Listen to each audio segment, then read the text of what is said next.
ہے اللہ میرا آج ہر سمت تیری ذات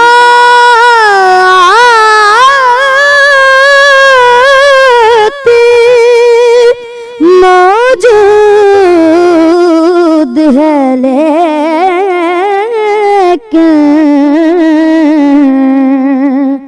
کعبے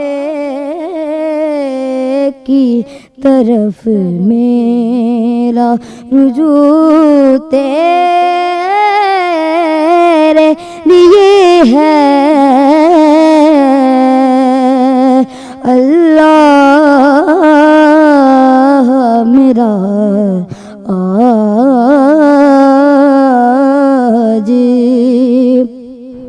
منبر پہ جو بیٹھا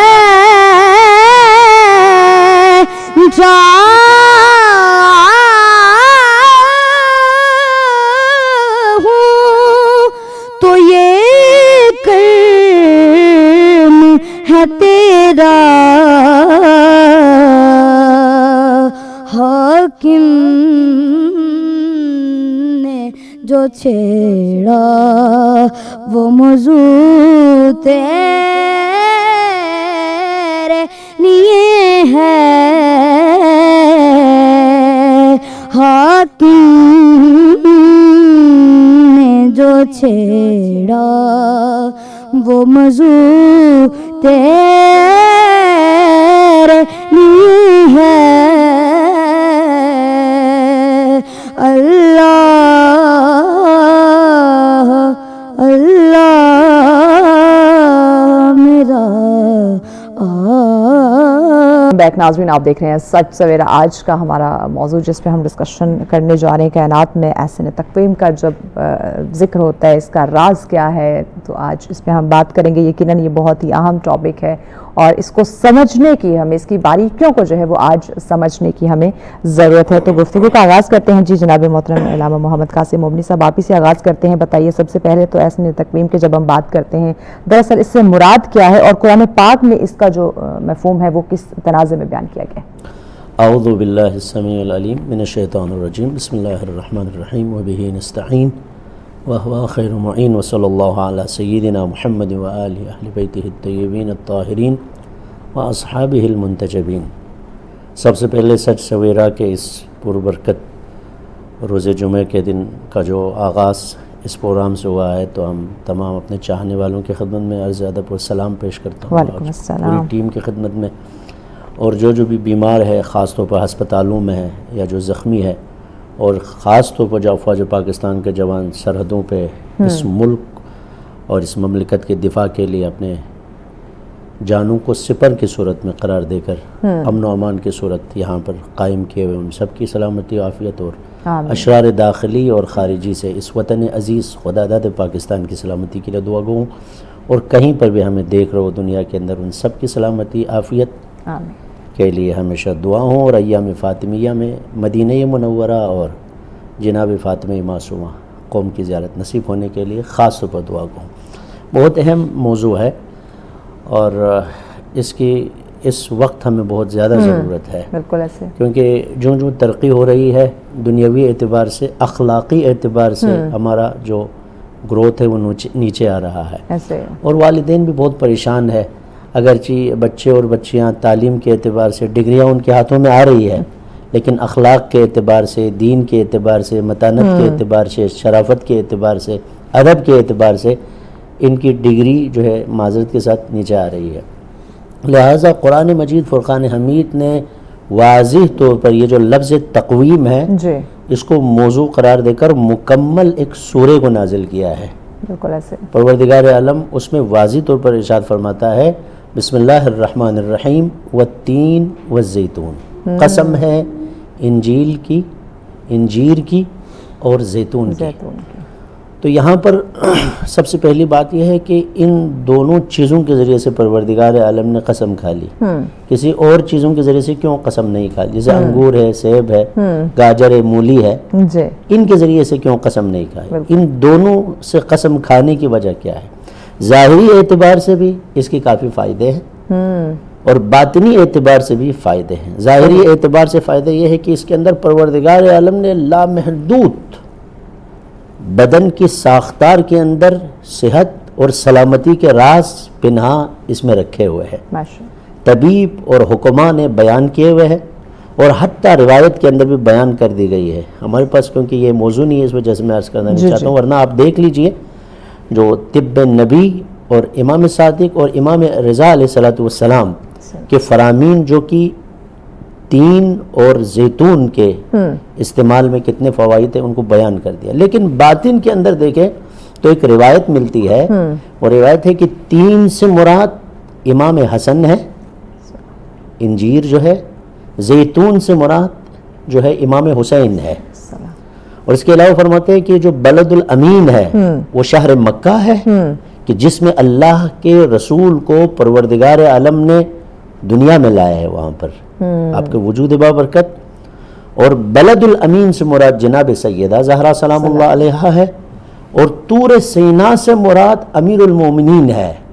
یعنی ظاہراً ایک پھل جو نکلے اور پکے ختم ہوئے اس سے قسم کھانا نہیں ہے، بلکہ کائنات کے اندر وہ پھل جس کی خوشبو رہے برکتوں کی صورت میں. کیوں نہ ہو حسن و حسین جو تین زیتون جس کے لیے عظیم ترین شجرہ ہے وہ شجرہ نبوت ہے. اس کے جو پتے ہیں، اس کے جو گلاب ہے، وہ آپ اندازہ کر لیجئے کہ جو نواسا ہے رسول رحمت کا، سیدۃ النساء العالمین کے بیٹے ہیں، تاجدار حل عطا، امیر المومنین، مولا الموحدین، یعصوب الدین، اسد اللہ، عین اللہ، مظہر العجائب کے فرزند ہیں. اس کے بعد آپ دیکھ لیجئے محسن اسلام حضرت خدیجۃ الکبریٰ ان کی دادی ہے، حضرت محسن اسلام حضرت ابو طالب علیہ السلام ان کے دادا ہے. لہٰذا ظاہری طور پر پروردگار عالم نے ان دو درختوں کے ذریعے سے قسم کھا لی. باطن کے اندر دیکھیں تو پھر دیکھیں کچھ ایسی پربرکت ہستیاں ہم نے خلق کی ہے، ان سے جڑے رہو گے تو پھر تم احسن تقویم کی طرف چلے جاؤ گے. لہٰذا والتین کے اندر ایک جملہ ہے، میں اپنے ناظرین کی خدمت میں عرض کرنا چاہتا ہوں، تربیتی پہلو پہ عرض کرنا چاہتا ہوں، پھر انشاءاللہ دوسرے مرحلے میں آپ کے تقویم کے اس لفظ کو اس کے ساتھ جوڑوں گا. دیکھیں یہ جو تین ہے اور زیتون ہے، یہ ایک خوبی ہے جس کو مولانا روم نے فرمایا ہرچ ان خسرو کنت شیرین کنت، چون درخت تین کی جملہ تین کنت. یعنی آج تک آپ نے انجیر کی مثال دیتے ہوئے تلخ مثالیں نہیں دی ہیں. ایسے ہی ہے، کبھی بھی انجیر کے درخت پر کسی اور پھل کے بارے میں بات نہیں کی ہے. یہاں پر درخت انجیر کی مثال خدا کی مثال ہے. تمام لذت ذات پروردگار میں ہے، تمام خوبیاں ذات پروردگار میں ہے، تمام شرف، منزلت، وقار، عزت، شرافت ذات پروردگار میں ہے. اگر تم اس کی طرف چلے جاؤ گے تو یہی تقویم کی پہلی سیڑھی ہے، تمہارے اندر لذت آ جائے گی، صحیح، تمہارے اندر چاشنی آ جائے گی. لہٰذا قرآن یہ کہتا ہے کہ اگر خدا قسم کھا رہا ہے تو اس تین اور زیتون کا جو خالق ہے وہ پروردگار ہے، وہ اس سے زیادہ لذت بخش ہے. جی اگر انسان خدا کی طرف اگر چلا جائے تو وہ اس کے اندر جو لذتیں ہیں وہ تمہارے اندر آ سکتی ہیں.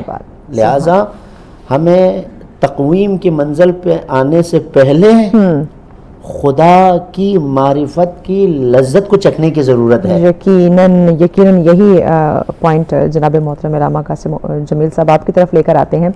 کائنات میں ہمیں ایسے تقویم کے جو ایک ظاہری پہلو ہیں وہ ہمیں کیا نظر آتے ہیں؟ اعوذ باللہ من الشیطان الرجیم، بسم اللہ الرحمن الرحیم. اس مولا کے نام سے ابتدا جس کے ناموں کی انتہا نہیں.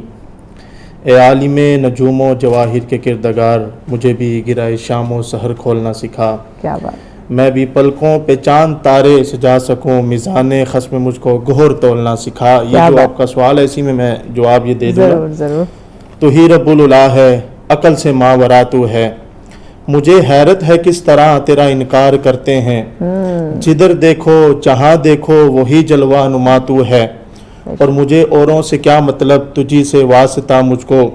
نسیم زار کے غم کی دعا مدعا تو ہے. اے مولا میں نے تجھے دیکھا ہے آقا کے اشاروں میں، قرآن کے پاروں میں، صدیق کی صداقت میں، عمر کی عدالت میں، عثمان کی سخاوت میں، حیدر کی شجاعت میں، بلال کی غلامی میں. اے مولا میں نے تجھے دیکھا ہے مالک کی روایت میں، احمد کی درایت میں، صفیہ کی سخاوت میں. اے مولا تو ہر جگہ ہے، ازل سے ابد بے ابتدا انتہا تو ہے. اے مولا زندگی سے موت، موت سے زندگی تو دیتا ہے، اور دن سے رات، رات سے دن کو تو پیدا کرتا ہے. اے مولا ساری کائنات تیری ہے، پھر میں کیوں نہ کہوں سب سے بڑھ کر مجھے جس سے محبت تو ہے، اور تیری توحید پرستی کی حقیقت تو ہے.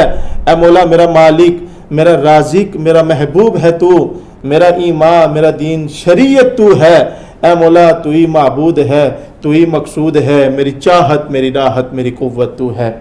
سب سے پہلے میں سچ ٹیم کی جو جتنے بھی انتظامیہ ان کا شکریہ ادا کرتا ہوں کہ انہوں نے لب کشائی کرنے کا موقع عنایت فرمایا. اور سب سے بڑی بات یہ ہے کہ اس پرفتن دور کے اندر اتنا خوبصورت انہوں نے یہ ٹاپک لایا جس پر علماء کو بلایا کہ گفتگو کریں.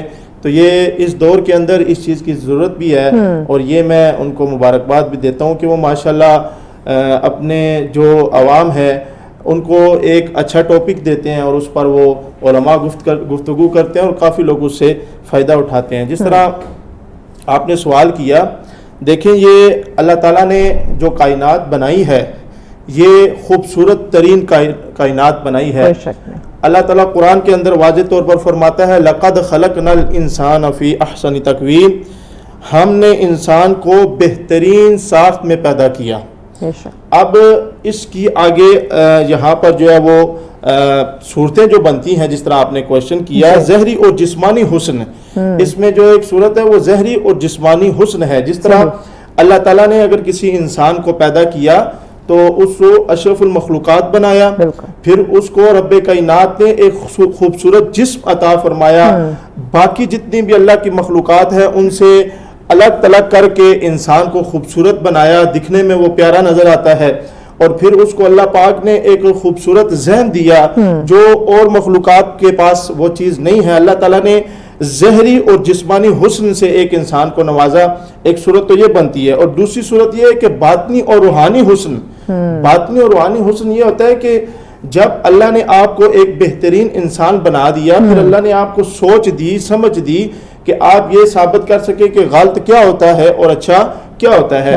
انسان کے پاس یہ عہدہ ہے، انسان کے پاس یہ ایک مقام ہے اللہ تعالیٰ کی طرف سے جو دوسری مخلوقات کے پاس نہیں ہے، کہ انسان ایک تو خوبصورت ہونے کے ساتھ، مکمل ہونے کے ساتھ، اس میں اپنی زندگی میں بہتری لانے کے لیے اللہ کی جو دیگر چیزیں اللہ نے بنائی ہیں، جو اللہ تعالیٰ نے اپنی اس دنیا کے اندر اپنے جو راز پوشیدہ رکھے ہیں، انسان اس کو سمجھ کر پھر اس پر جو ہے نا وہ اپنے دیگر جو انسان ہیں، جو دیگر جو اس طرح کے لوگ ہیں ان کے لیے آسانی پیدا کرتا ہے. تو جہاں پر جسمانی حسن ہے وہاں پر رب نے روحانی حسن بھی جو ہے نا یہ عنایت فرمایا. انسان اس چیز میں جاتا ہے اور پھر جا کر اس کی جو اس کو تحقیق کرتا ہے، اس کی تحقیق کرنے کے بعد جو اللہ تعالیٰ اس میں سے ایک رزلٹ نکالتا ہے وہ آنے والی جو نسلیں ان کے لیے آسانی بھی ہوتی ہے، اس میں بہتری بھی ہوتی ہے. تو یہ جو قرآن کی آیت ہے لَقَدْ خَلَقْنَا الْإِنسَانَ فِي أَحْسَنِ تَقْوِيمٍ، انسان کو خوبصورت اللہ نے بنایا، بہترین بنایا. اس کی وجہ یہ ہے کہ انسان ان چیزوں میں فرق کر سکتا ہے، حلال کیا ہے، حرام کیا ہے. اگر ایک انسان کو اللہ نے خوبصورت بنایا، مکمل بنایا، اس مکمل ہونے کے بعد اگر وہ اس میں حلال اور حرام کا فرق نہیں کر سکتا، اگر وہ اچھائی اور برائی کا فرق نہیں کر سکتا، اگر اس میں وہ کسی انسان کو فائدہ نہیں دے سکتا، تو پھر اس کا اللہ نے ایک اور قرآن کے اندر بھی فرمایا کہ انسان پھر جاہل ہے. ایک انسان عبادت کر کے اللہ کو پہچان کے پھر اس پر عمل کرتا ہے پر اللہ تعالیٰ اس کو ایسا مقام عطا فرماتا ہے کہ فرشتے بھی اس سے نیچے ہو جاتے ہیں، اور اگر وہ اس پر عمل نہیں کرتا، اللہ نے اس کو تو اپنی طرف سے بنا دیا، لیکن وہ اللہ کی دوسری چیزوں کو وہ فوکس نہیں کرتا، ان نشانیوں پر وہ عمل نہیں کرتا، ان کی جانچ پڑتال نہیں کرتا، تو پھر انسان کو تو اللہ نے بہت نیچا درجہ بتایا ہے۔ اس وجہ سے انسان کے پاس سے یہ اللہ کی طرف سے ایک انعام ہے کہ ایک انسان کس طرح اپنی زندگی گزار سکتا ہے، اللہ کی وہ خوبصورت نشانیوں کی وہ وہاں پر وہ ان کو سرچ کر کے بہتری کر سکتا ہے، یا پھر ان پر عمل نہ کر کے اپنے آپ کو وہ نچلے درجے میں لے جا سکتا ہے۔ یہ ایک اللہ کا نظام۔ اللہ اکبر۔ جناب محترم علامہ محمد قاسم مومنی صاحب، آپ کی طرف آتے ہیں۔ اللہ نے جب انسان کو پیدا کیا تو تمام مخلوقات کو آدم کے آگے سجدہ کرنے کا حکم جو ہے وہ کیوں دیا؟ قرآن مجید فرقان حمید جو ہے انسانی زندگی کی ایک کتاب ہے۔ قرآن مجید فرقان حمید انسانی زندگی کی ایک کتاب ہے، یعنی جو کچھ ہم کر رہے ہیں وہ سب قرآن کے اندر موجود ہے۔ ایسے ہی اور اس کی مثال آپ کی خدمت میں عرض کروں کہ ایک شادی حال کی آپ مثال لیجئے، جس میں مہمانوں کی آمد کے لیے خدا نے سب کچھ خلق کیا۔ اس کے ایک شادی حال میں جب دعوت کرتے ہیں تو پھر اس کو سجایا جاتا ہے، لیکن آپ دیکھ لیجئے ایک طرف شیشے لگے ہوئے ہیں، ایک طرف سامان رکھے ہوئے، ایک طرف شیشے لگے ہوئے ہیں۔ تو شیشے کے اندر وہ جو سب کچھ نظر آتا ہے، آنے کے بعد یعنی آئینے کے اندر جو سب کچھ نظر آ رہا ہے، جیسے فرض کیجئے یہاں ایک فانوس ہے، وہ بھی شیشے میں نظر آ رہا ہے، گملہ ہے وہ بھی نظر آ رہا ہے، گلاب ہے وہ بھی نظر آ رہا ہے، تو بیچ میں ایک بندہ آ کر یہ کہتا ہے کہ اس فانوس کو اللہ نے تمہارے لیے خلق کیا ہے تاکہ تم ایک دوسرے کو دیکھ سکے، اس گلاب کو اللہ نے خلق کیا ہے تاکہ اس کی خوشبو سونگھ سکے، اس ہوا کو اللہ نے اس لیے خلق کیا ہے تاکہ تم سانس لے سکے۔ وہاں پر بھی پروردگار عالم نے حضرت آدم کو اس طرح خلق کیا کہ لوگوں کو بتانے کے لیے کہ لوگوں اگر تم میرے قریب آنا چاہتے ہو، مجھے سمجھنا چاہتے ہو تو آدم کو سمجھو، آدم کے اندر میری روح موجود ہے، اس کے اندر تکامل کے تمام اسرار موجود ہے۔ ٹھیک ہو گیا، ویسا بریک لینی ہے، بریک کے بعد آپ کی بات کو ہم یہیں سے کنٹینیو کریں گے۔ ناظرین ہمارے ساتھ میں ملتے ہیں بریک کے بعد۔ ویلکم بیک ناظرین، آپ دیکھ رہے ہیں سچ سویرا۔ آج کا ہمارا ٹاپک کائنات میں حسن تقویم کا جو راز ہے اس پہ بات کی جا رہی ہے، اور یہ بہت ہی اہم ٹاپک ہے اور باریکی کے ساتھ اس ٹاپک کو سمجھنے کی ہمیں ضرورت ہے، اسی پہ بات کی جا رہی ہے۔ مہمان ہمارے ساتھ ہیں جی جناب محترم علامہ محمد قاسم مومنی صاحب۔ آپ اس سے گفتگو ہو رہی تھی کہ اللہ نے انسان کو پیدا کر کے تمام مخلوقات کو آدم کو سجدہ کرنے کے جو ہے وہ آدم کے آگے ان کو سجدہ کرنے کا حکم کیوں دیا تھا، آپ یہ ہمیں بتا رہے تھے جی کہ جب پروردگار عالم نے حضرت آدم کو خلق کیا، پھر اپنی روح کو اس کے اندر پھونک دی اور اس کو خلیفۃ اللہ بنایا، اور جب خلیفہ بنایا، جانشین بنایا۔ جانشین کا مطلب یہ ہے کہ یوں سمجھ لیجئے کہ وہ اس کی جگہ پہ ہے، یعنی پروردگار مظہر ہے، آدم مظہر ہے، مطلب یہ ہے، یعنی یوں سمجھ لیجئے کہ اگر وہاں پر حضرت آدم ہے تو پھر حضرت آدم کے اندر تمام صفات پروردگار عالم کا جلوگر ہے جناب آدم۔ کیا بات، اس لیے کہ آدم کے بدن کے لیے فنا ہے، آدم کے روح کے لیے فنا نہیں ہے، اس لیے کہ روح آدم روح پروردگار ہے۔ لہٰذا فوراً ہی فرشتوں نے کہا کہ پروردگار ہمیں بنائے، وَنَحْنُ نُسَبِّحُ بِحَمْدِكَ وَنُقَدِّسُ لَكَ، ہم تسبیح کرتے ہیں، تحلیل کرتے ہیں، جب سے آپ نے ہمیں خلق کیا ہے اس وقت سے ہم آپ کی تسبیح و تحلیل کرتے ہیں۔ پروردگار نے کیا فرمایا؟ قَالَ إِنِّي أَعْلَمُ مَا لَا تَعْلَمُونَ، جو میں جانتا ہوں تم لوگ نہیں جانتے ہو۔ لیکن جب اس عظیم خلقت کے اوپر آ کر فَتَبَارَكَ اللَّهُ أَحْسَنُ الْخَالِقِينَ کہہ کے خدا نے خلقت آدم پر ہاں جی فخر محسوس کیا، اور پھر جا کر خدا نے بتا دیا ہاں جس آدم کو میں خلق کر رہا تھا اس پہ تم لوگ یوں سمجھ لیجئے ایک اعتبار سے اعتراض کر رہا تھا، آج پتا چلا کہ اس آدم کو میں نے کیسے خلق کیا۔ اور پھر تمام لوگوں سے کہا وَإِذْ قُلْنَا لِلْمَلَائِكَةِ اسْجُدُوا لِآدَمَ فَسَجَدُوا إِلَّا إِبْلِيسَ، یعنی تعظیم یہاں پر سجدہ بندگی نہیں ہے، سجدہ تعظیمی ہے، وہ کرامت انسانی جو روح آدم اور جان آدم کے اندر ہے، اس کے لیے تعظیم ہے. کیا بات. آج اس کو خراب کرنے کے چکر میں کرامت انسانی جو ہے، شرف انسانی ہے، اس کو ملیا میٹ کرنے کی کوشش کر رہے ہیں. یعنی ایک ہوتا ہے خدا کے لیے سجدہ کرنا، عبادت کے اعتبار سے وہ جائز نہیں ہے، جی لیکن جس طرح حضرت یوسف کے لیے حضرت یعقوب سمیت ان کے بھائیوں نے سجدہ کی ہے، اس میں بھی کیا ہے؟ سجدہ تعظیمی ہے، تکریمی ہے. یعنی معبود کے لیے سجدہ صرف اور صرف عبادت کے اعتبار سے خدا کے لیے ہے، اس کے علاوہ اگر جھک گیا ہے، احترام کیا ہے، وہ تکریم ہے. آپ اندازہ کر لیجئے جی کہ اس حد تک انسانیت اور روح انسان بلند و بالا ہے کہ خود خدا فرماتا ہے کہ آدم کے لیے سجدہ کرو. اور ایک سوال ہے کہ سب نے سجدہ کیا لیکن ابلیس نے سجدہ نہیں کیے. تو نہج البلاغہ کے اندر ایک خطبہ ہے، خطبہ قاسعہ، اس میں امیر المومنین فرماتے ہیں کہ 6000 سال شیطان نے خدا کی عبادت کی ہے. 6000 سال. اب وہ اس عالم کا 6000 سال ہے یا اس عالم کا پتہ نہیں ہے، لیکن کہا کہ 6000 سال عبادت کی، اس میں کتنے سجدے کیے ہوں گے. ایسے وہ جن ہے اس کو اس مقام پہ لے کر آیا، لیکن ہاتھ جوڑ کے بارگاہ پروردگار میں عرض کروں، پروردگار 6000 سال عبادت، اس میں کروڑوں سجدے کیے ہو لیکن ایک سجدہ نہیں کیا آدم کو، تو آپ معاف کریں. کہا کہ سن لو، 2 چیزوں کی وجہ سے معاف نہیں کر رہا ہوں. ایک، اس کے اندر صلاحیت تھی سجدہ کرنے کی، اتنے سجدے کرنے کے باوجود ایک سجدہ نہیں کیا، تو پھر یہ اپنے صلاحیت کے خلاف کیوں گیا؟ خطرناک جملہ یہ ہے. یعنی اگر کوئی نماز نہیں پڑھ رہا ہے تو پھر خدا رحمان الرحیم ہے، خدا معاف کر سکتا ہے، لیکن اس کے مقابلے میں جو سجدہ کرنے سے عاجز ہے، جی لیکن جو سجدہ کرنے میں عاجز نہیں ہے، اس سے اگر سوال کریں کہ میں نے تمہارے اندر صلاحیت موجود دی تھی، تم ہزاروں کام کے لیے جھکتے ہو لیکن میرے پاس جھک لیتا. کتنے بڑوں کے سامنے تم اپنے پیشانی کو زمین پہ رکھ لیتے ہو، میں آخری جملہ عرض کر رہا ہوں، لیکن میرے سامنے پیشانی زمین پہ رکھنے کے لیے تو نے کیوں کوشش نہیں کی؟ بس اس کا مطلب ہے کہ 2 چیزوں کی وجہ سے شیطان نے سجدہ نہیں کیا. ایک، اس وجہ سے خدا نے معاف نہیں کیا. ایک، تم نے صلاحیتوں کے خلاف احتجاج کیا، اور دوسری بات یہ ہے کہ تم نے حجت خدا کے لیے تعظیم نہیں کیا. آدم میرے طرف سے تمہارے اوپر حجت تھی، ایسے اس حجت کا انکار میرا انکار.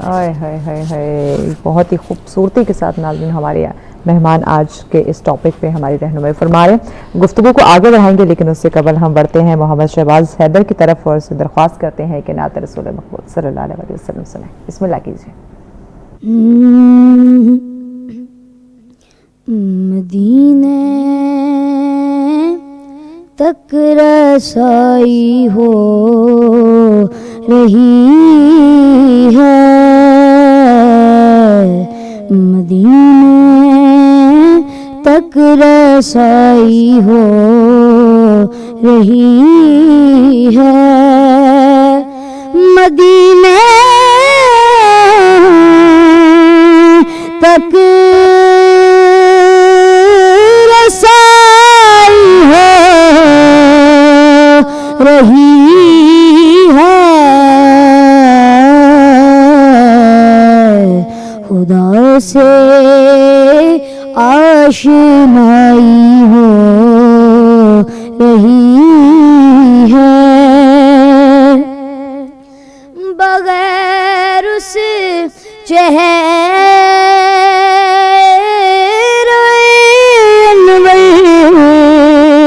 کو دیکھے، بغیر اس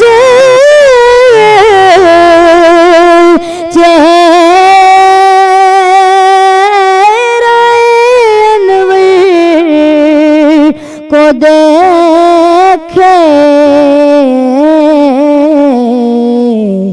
فدا ساری خدائی ہو رہی ہے، فدا ساری خدائی ہو رہی ہے، یہ جو آنکھوں سے آنسو بہہ رہے ہیں، یہ جو آنکھوں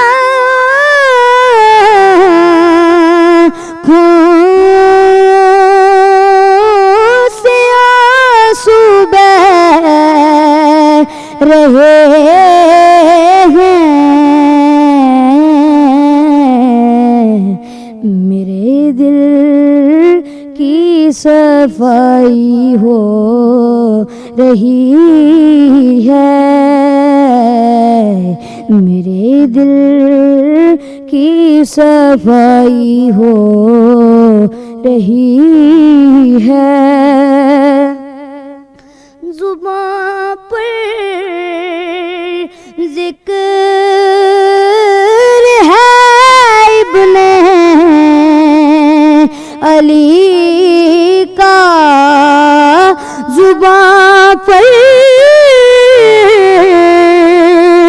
ذکر ہے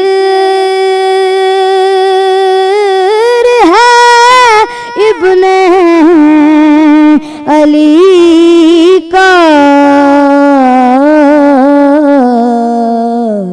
یہ دھڑکن کربلائی ہو رہی ہے، یہ دھڑکن کربلائی ہو رہی ہے، ابھی شہر نجف ہے دور، لیکن ابھی شہر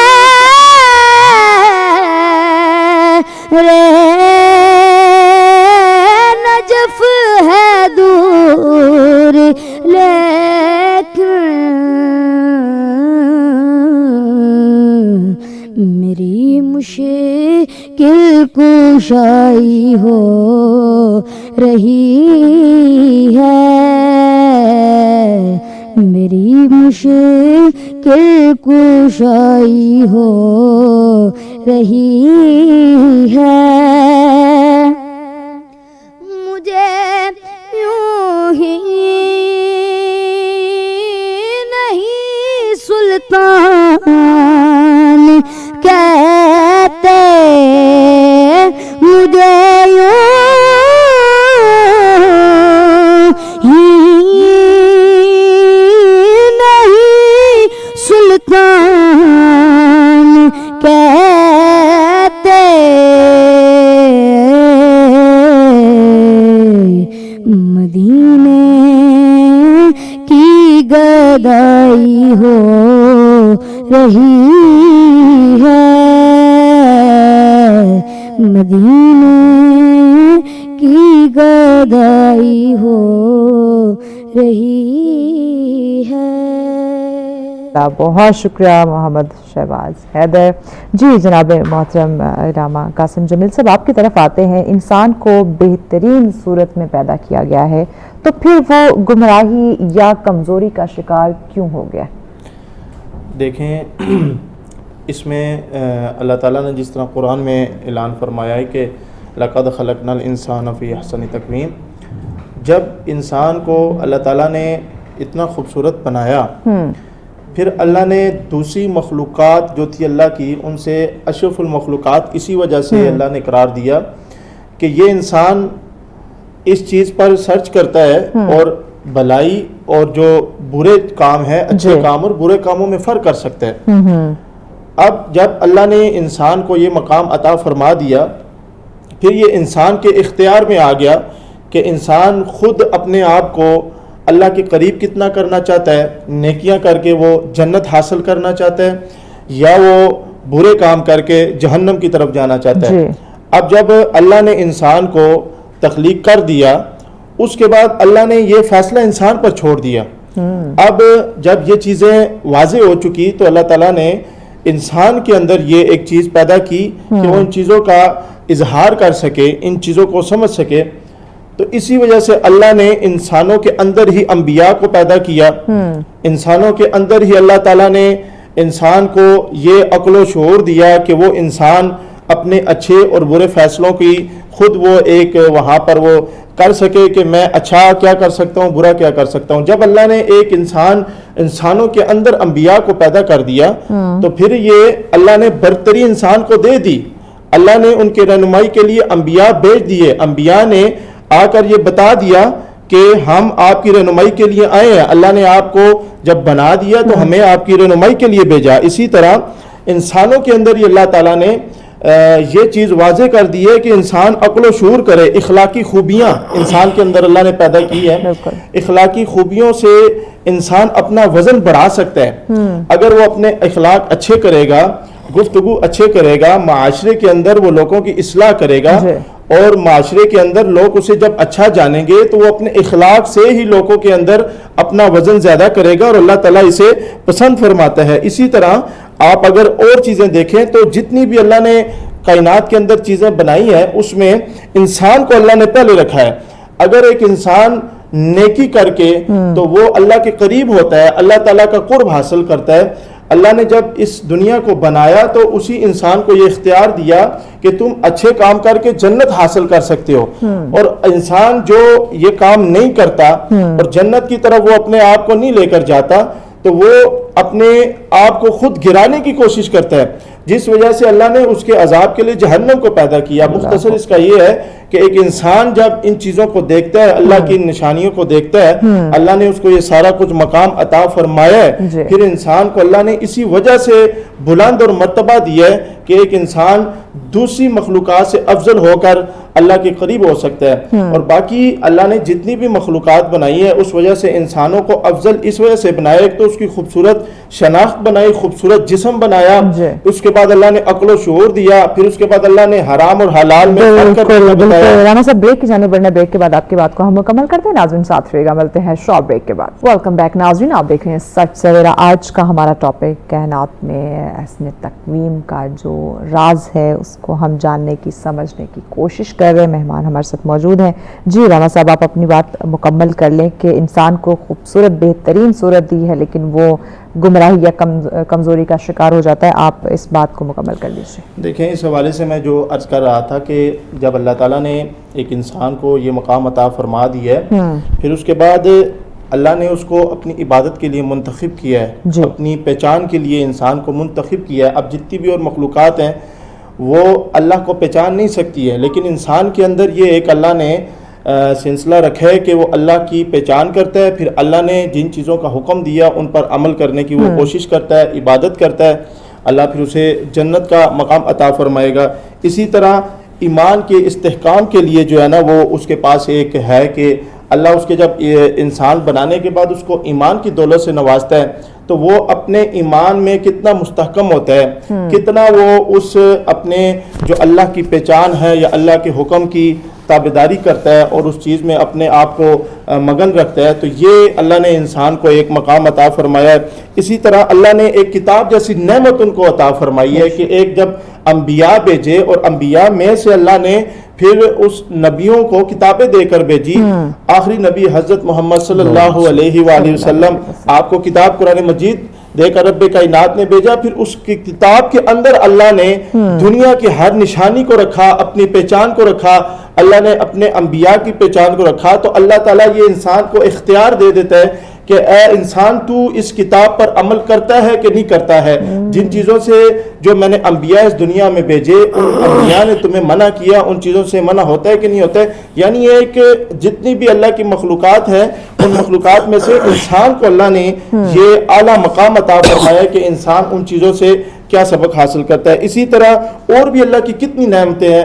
جیسے اب اللہ نے ہمیں استعمال کرنے کے لیے پانی دیا ہے اللہ نے ہمیں, اسی طرح زندگی اور موت دی ہے, یہ ایک اللہ نے ایک سلسلہ رکھا ہے. اسی طرح اور اللہ کی بے شمار نعمتیں ہیں, کھانے کے لیے اچھے اچھے ہمیں پھل عطا فرمائے ہیں. تو اللہ تعالیٰ نے یہ اسی وجہ سے کیے ہیں کہ انسان جب میری پہچان کرے گا, میرے قریب آئے گا, تو ان چیزوں کی بھی وہ لذت حاصل کرے گا. اب یہ بھی اللہ تعالیٰ کا ایک نظام ہے اور اللہ تعالیٰ نے انسان کے لیے چیزیں مہیا کی. یقیناً. جی جناب محترم علامہ محمد قاسم مومنی صاحب, آپ کی طرف آتے ہیں. حسن تقویم کا راز اگر ہم سمجھتے ہیں تو کیا انسان اپنی تخلیق کے اس مقصد تک پہنچ سکتا ہے, اسے سمجھ سکتا ہے؟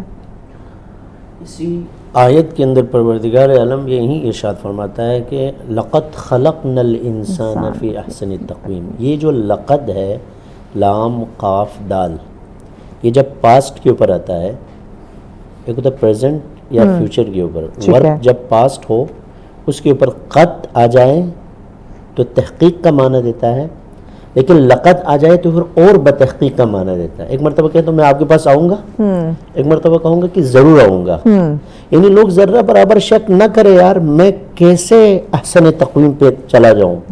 خدا لفظ کے اندر بھی اتنا پاورفل بات کر رہا ہے کہ جب میں نے لفظ کو اتنا کمال دیا ہے تو تجھے کتنا کمال دیا ہوگا. سبحان اللہ. ایسے ہی لقد خلقنا الانسان, اور یہ خلقنا یعنی لقد خلق الانسان ہونا چاہیے تھا, نہ نہیں ہونا چاہیے تھا.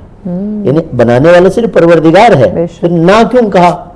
کہا کہ تجھے احسن الخالقین بنا کر میں خود فخر محسوس کر رہا ہوں. سبحان اللہ. کیا یعنی تیری خلقت پہ یہ لفظ نہ عربی گرامر میں آپ کہتے ہیں نا کہ میں نے دعوت کی ہے آپ کو, ایک مرتبہ کہ ہم نے آپ کو دعوت کی, اس میں ہمارے والد صاحب ہے, والدہ ہے, دادا ہے, یعنی پورے محلے والوں کی طرف سے. خالق صرف پروردگار ہے, لیکن لفظ نا کے ذریعے سے انسان تجھے ہم نے عظمت دی ہے. سورہ انشقاق کے اندر بھی پروردگار علم نے, جیسے آپ نے کہا کہ وہ کون سی ایسی چیز ہے جو احسن الخالقین اور تقویم کی منزل پہ پہنچنے کے لیے رکاوٹ ہے, تو وہاں پر بھی بیان کر دیا خدا نے, احتجاج کیا وہاں پر. یا ایھا الانسان ما غرک بربک الکریم الذی خلقک فسواک فعدلک. کس چیز نے تجھے اپنے کریم پروردگار کے بارے میں دھوکے میں رکھا ہے؟ الذی خلقک, تم نہیں تھا, تجھے خلق کیا. تم نہیں تھا, میں نے خلق کیا ہے. آج جو کچھ بھی ہے تم میرے وجہ سے ہو. سینکڑوں لوگوں کو میں نے خلق نہیں کیا ہے, تجھے خلق کیا ہے. یہی اس کے بعد فرمایا الذی خلقک فسواک, اور تجھے برابر خلق کیا ہے. فعدلک, اعتدال کے ساتھ خلق کیا ہے. یہ جو تقویم آیا ہے نا لفظ میں, اس کا جو عربی گرامر کے اندر لغت کے اندر بھی عدل کا معنی برابر ہے.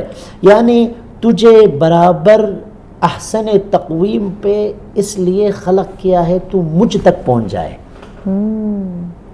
تیری ساری خوبی مجھ سے. دیکھیں ایک آدمی دیکھ لیتے ہیں کہ کسی جگہ پہ چشمہ آپ کے گھر سے گزر رہا ہو, یہاں تو پھر یہ تو ایک خواب سا ہوتا ہے, لیکن فرض کیجئے ایک چشمہ گزر رہا ہو, وہاں پر پانی پینے کے بعد انسان کو محسوس ہو جائے یار کیا چشمہ ہے, لیکن جو وہ چشمے کے قریب ہو جاتا ہے اس کی لذت میں برابر 10 برابر 100 برابر, کیونکہ جتنا چشمہ گزر کے آ رہا ہے اس میں ممکن ہے کہ گرد و غبار ہو, مٹی ہو, لیکن اصلی جو سر چشمہ ہے وہاں پہنچنے کے بعد پھر وہ پینے سے پہلے سجدے میں گر جائے گا.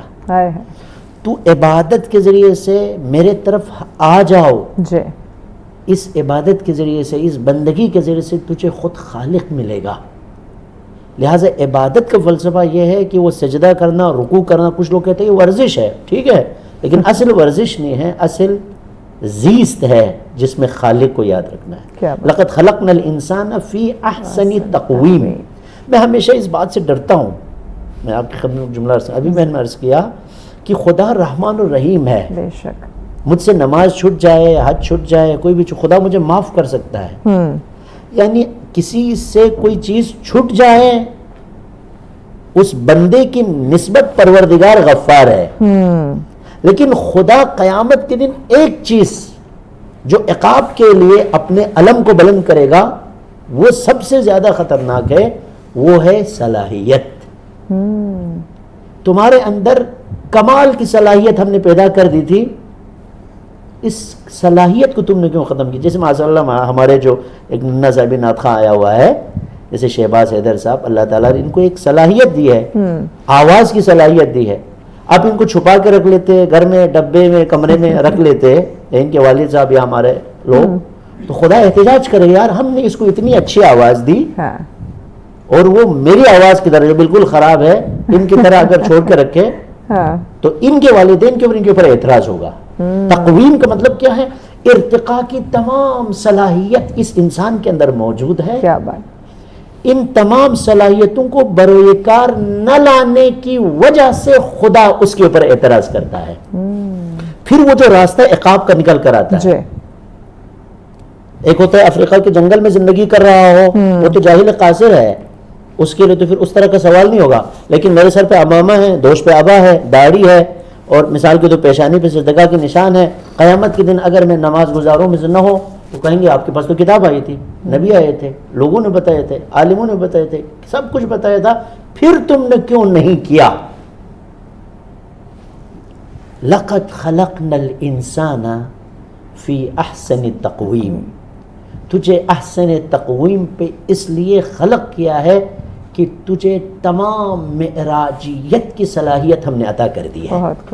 اسی لیے آپ دیکھ لیجئے قرآن مجید فرقان حمید میں جب اللہ کے رسول کو معراج پہ لے کے گئے تو یہ نہیں کہا سبحان الذی اسری بنبیہ برسولہ بمحمد باحمد ناصر محمود طہ مزمل، یہ نہیں فرمایا سبحان الذی اسری بعبدہ. سبحان اللہ. یہ تمام معراجیت اس کی بندگی کے اندر ہے. بے شک. آگا صاحب بریک لینی ہے، بریک کے بعد انشاءاللہ آپ کی بات کو ہم مکمل کرتے ہیں. ناظرین ہمارے ساتھ پھر ملتے ہیں بریک. ویلکم بیک ناظرین، آپ دیکھ رہے ہیں سچ سویرا. آج کا ہمارا ٹاپک کائنات میں احسن تقویم کا راز، اس پہ بات کی جا رہی ہے اور بہت ہی خوبصورتی کے ساتھ ہمارے مہمان جو ہے وہ ہماری رہنمائی فرما رہے ہیں. جی جناب محترم علامہ محمد قاسم مومنی صاحب، آپ سے ہم بات کرے تھے احسن تقویم کا راز اگر ہم سمجھ لیتے ہیں تو کیا انسان اپنی تخلیق کا مقصد پہچان لے گا؟ آپ اپنی بات مکمل کر لیں. لہٰذا پروردگار عالم نے اس آیت کے اندر خود، جیسے ایک ہوتا ہے نا ہمارے اکثر کیونکہ پڑھے لکھے لوگ بھی دیکھ رہے ہیں، علماء بھی دیکھ رہے ہیں، والتین والزیتون، واو یہاں پر قسم ہے. قسم کے لیے ایک جواب قسم ہوتا ہے. جیسے مثال کے طور پر آپ نے قسم کھا لیا اللہ کی، جب آپ نے قسم کھا لی تو اللہ تو ہونا چاہیے. جس طرح خدا نے انجیر اور زیتون کی قسم کھا لی ہے تو زیتون اور انجیر ہے نا، اسی طرح کہا کہ اے لوگو تو ہوائی میں نہ رہنا، ہم نے قسم کھا لی ہے انجیر اور تین کی. یہ اس وجہ سے ہے، اصل میں جواب وہ درخت نہیں ہے، جواب تم ہو، مقصد تم ہو. جیسے کہتے ہیں نا دیوار کو بول کے دیوار کے پیچھے والوں کو بتایا جاتا ہے.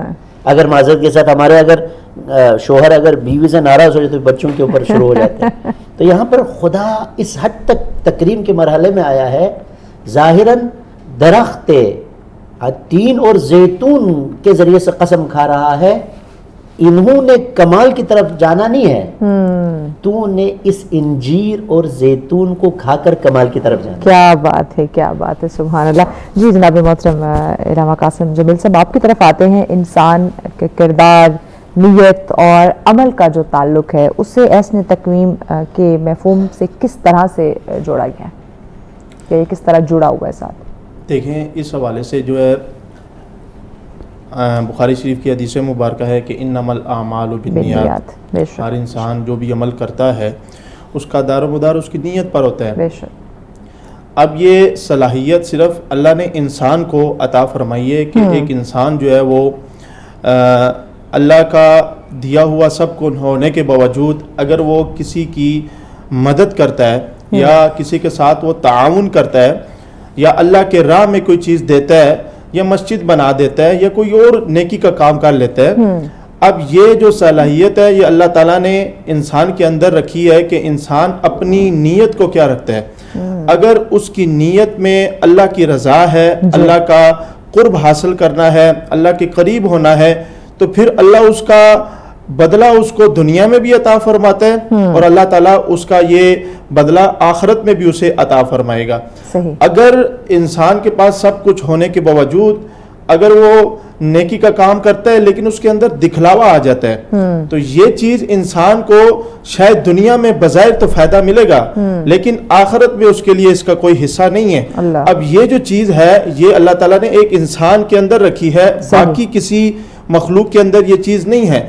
اللہ نے انسان کو اسی وجہ سے اشرف المخلوقات بنایا کہ ایک انسان میری نعمتوں کو استعمال کس طریقے سے کرتا ہے اور پھر اس کے بعد استعمال کرنے کے بعد اپنی زندگی کے اندر وہ بہتری کیسے لاتا ہے. اب یہاں پر میں ایک اور بات ایڈ کروں گا کہ اب جس طرح جدید ہم ایک سلسلہ دیکھیں تو ایک اسلام کا ایک سلسلہ ہے اور ایک جدید سائنس کا سلسلہ ہے. اب جو اللہ تعالیٰ نے ہمیں یہ چیزیں دی ہیں یہ دونوں آپس میں جدا نہیں ہیں بلکہ دونوں کے پہلو مختلف ہیں. اگر ایک شخص ہے وہ اللہ تعالیٰ نے اس کو اشرف المخلوقات بنایا, اللہ نے اس کو مقام عطا فرمایا, تو دین ہمیں اللہ کی پہچان کراتا ہے, دین ہمیں حلال حرام کے اندر فرق بتاتا ہے. جو سائنس ہے, سائنسی طور پر جو سائنس ہے ہمیں ایک انسان کے اندر چھپی ہوئی صلاحیتیں ہیں, انسان کے اندر جو اس کی چیزیں چھپی ہوئی ہیں ان کو سامنے لانے کی وہ ایک رہنمائی کرتا ہے. اور یہ دونوں کوئی آپس میں مقابل نہیں ہے بلکہ یہ دونوں ایک دوسرے سے مل کر ایک انسان کی رہنمائی کرتے ہیں جس سے انسان اپنے آپ کو ابھارتا ہے اور پھر اس سے دوسرے لوگوں کو بھی فائدہ پہنچاتا ہے, اپنی زندگی کے اندر بھی وہ بہتری لاتا ہے. تو اس وجہ سے جو نیت ہے, نیت یہ انسان کے ہر عمل کے شروع میں کی جاتی ہے اور اسی پر اس کا دار و مدار ہے.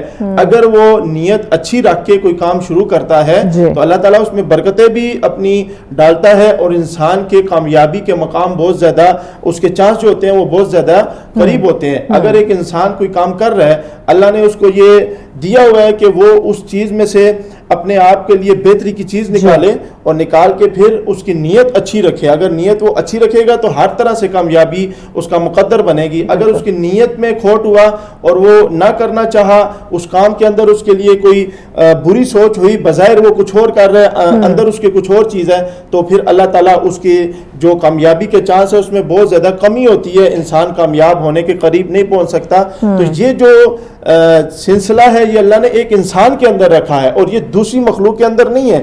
یعنی غور و فکر کرنا, اپنے آپ کو روحانی طور پہ اللہ کے قریب کرنا, اسی طرح اپنی سوچ کے, اسی طرح آپ جو ہے نا اللہ تعالیٰ کی نعمتوں کو استعمال کر کے اپنی جسمانی طاقت کو, اپنے جسم کو مضبوط کرنا, یہ سب چیزیں جو ہے ایک انسان کے اندر اللہ تعالیٰ نے رکھی ہے. اور یہ انسان اس کو استعمال کر کے, نیت اچھی کر کے, ایک تو اللہ کا قرب حاصل کر سکتے ہیں, دوسرا اللہ اسے کامیابی عطا فرماتا ہے. یقیناً کوئی شک نہیں کہ اللہ پاک اسے کامیاب بھی کرتے. جناب محترم علامہ محمد قاسم مومنی صاحب, آپ کی طرف آتے ہیں. موجودہ معاشرتی مسائل کی اگر ہم بات کریں جس میں مثلا خود غرضی ہے, بے صبری ہے, ناانصافی ہے اور بھی دیگر اس میں ایشوز ہمیں دیکھنے کو ملتے ہیں, تو کیا یہ اس بات کی علامت نہیں کہ انسان نے اپنی جو فطری خوبصورتی ہے وہ کھو دی ہے؟ دیکھیے, جو سب سے اہم ترین صفت جو ہے پروردگار کے نزدیک جو ہے وہ تواضع ہے, عاجزی ہے. بے شک.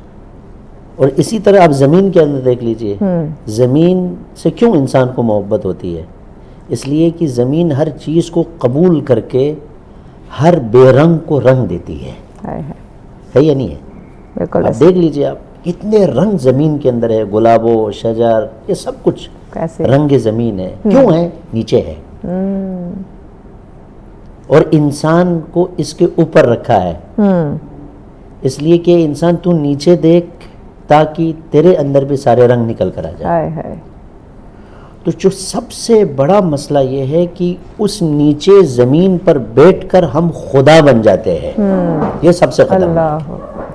وہی شیطان کی بات آ جاتی ہے. شیطان 6000 سال عبادت کی لیکن خدا کو وہ چیز پسند نہیں آئی. ابا واستکبر وکان من الکافرین.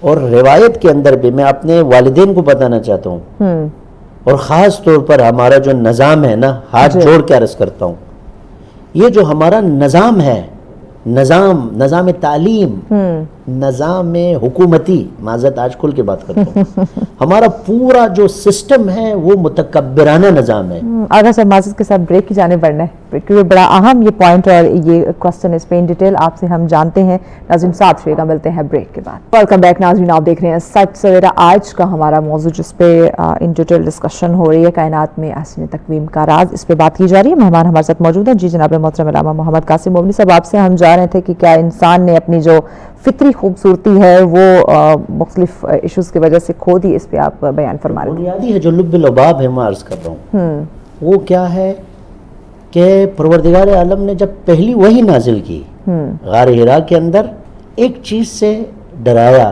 رسول اکرم صلی اللہ علیہ وسلم کے ذریعے سے اس امت کو. بسم اللہ الرحمن الرحیم، اقرأ بسم ربک الذی خلق، خلق الانسان من علق، اقرأ وربک الاکرم. تجھے مکرم کیا ہے.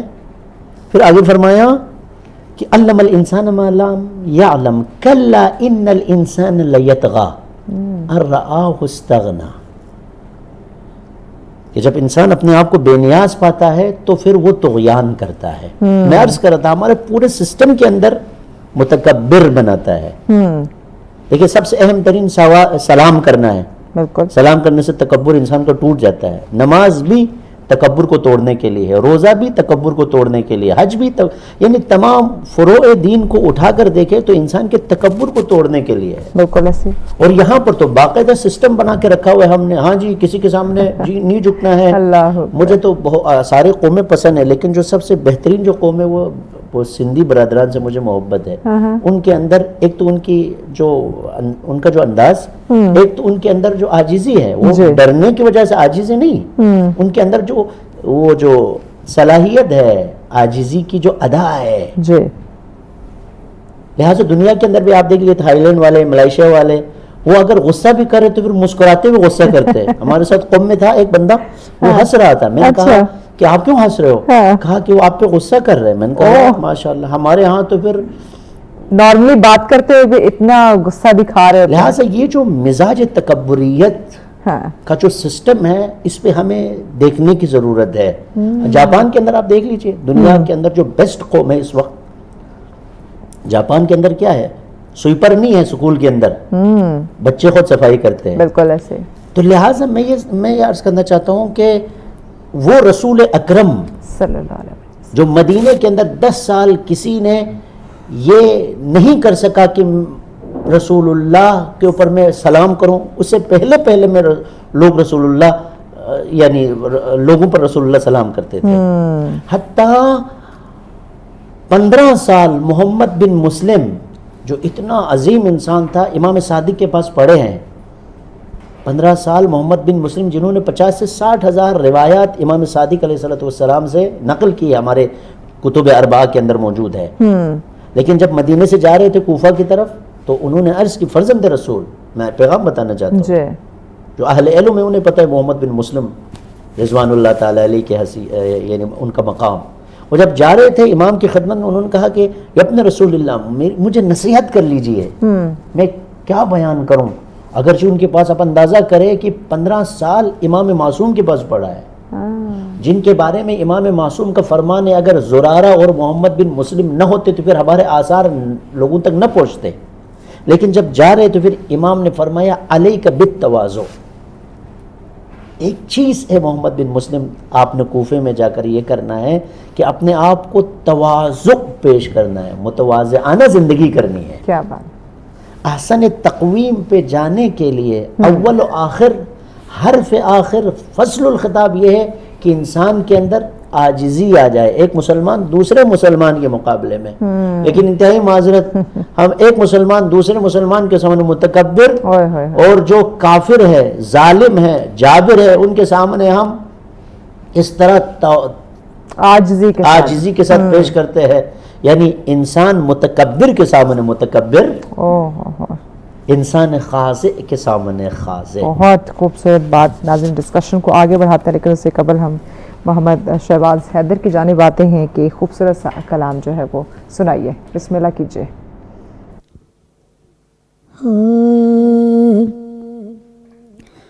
وہ دل ہی کیا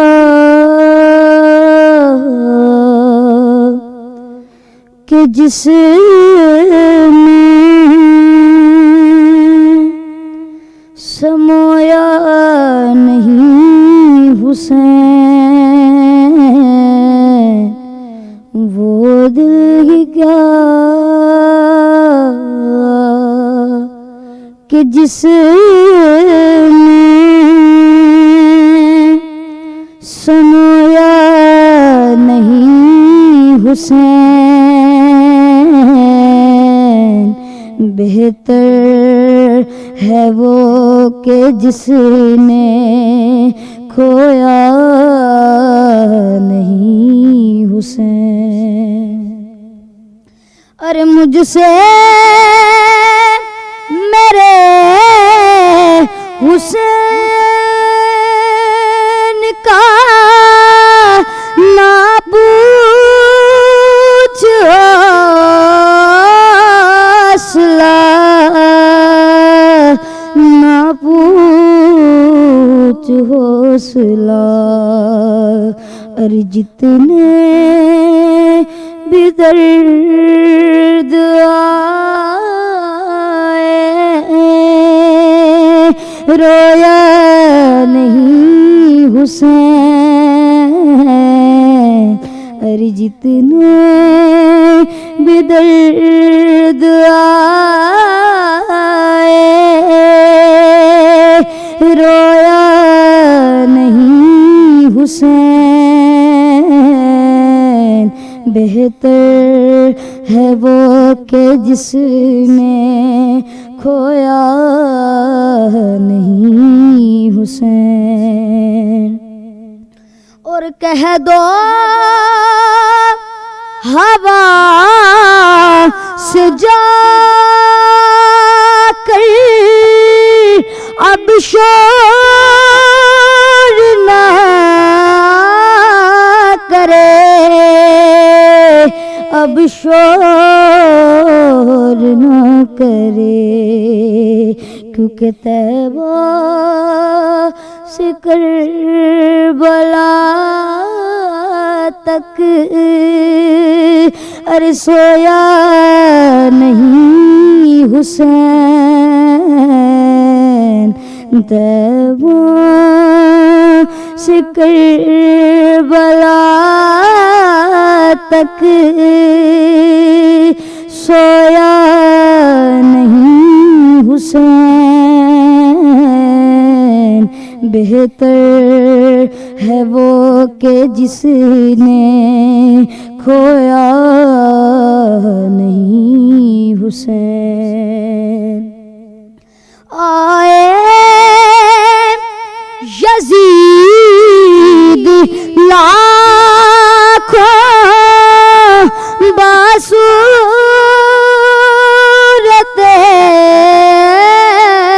سلام، بصورت سلام، کسی لہر میں بھی آ کے ڈبویا نہیں حسین، کسی لہر میں بھی آ کے ڈبویا نہیں حسین، بہتر ہے وہ کہ جس نے کھویا نہیں حسین۔ حاکم رضا دین پر وہ داغ تو دکھا، وہ داغ تو دکھا، جس کو لہو سے اپنے ارے دھویا نہیں حسین، جس کو لہو سے اپنے دھویا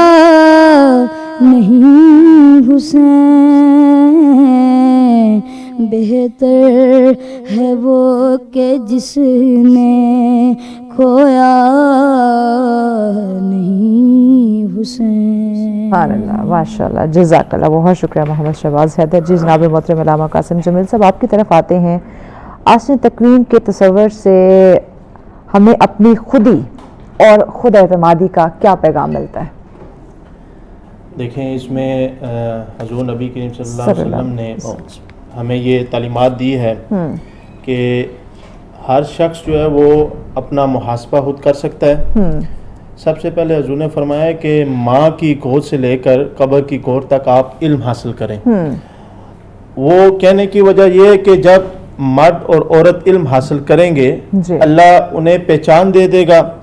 پہچان دینے کے بعد پھر وہ اپنا محاسبہ کر سکیں گے اور وہ اپنے جائز اور ناجائز جو کام ہے ان کی پہچان کر سکیں گے.